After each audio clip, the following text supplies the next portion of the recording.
चीन ने जुमे के रोज अपनी जीरो टैरिफ की सहूलत को वुसअत देते हुए इसका दायरा उन तमाम 53 अफ्रीकी ममालिक तक बढ़ा दिया है जिनके साथ उसके सफारती ताल्लुकात कायम हैं। कीनिया की कियाम्बो काउंटी में कॉफी की काश्त कई नस्लों से हजारों खानदानों का जरिया माश रही है।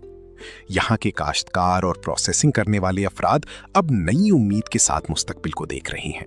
कॉफी उन मसनूआत में से एक है जो मुआशी फायदा देती हैं। यही वजह है कि कियाम्बो में इसे बहुत अहम समझा जाता है। ये बहुत से खानदानों के लिए मदद का जरिया बनती है। चीन की जानिब से जीरो टैरिफ पॉलिसी का आगाज इंतहाई हौसला अफजा अमर है। इसका मतलब है किसानों की आमदनी बेहतर और हमारी कॉफी ज्यादा मुसाबकती हो जाएगी।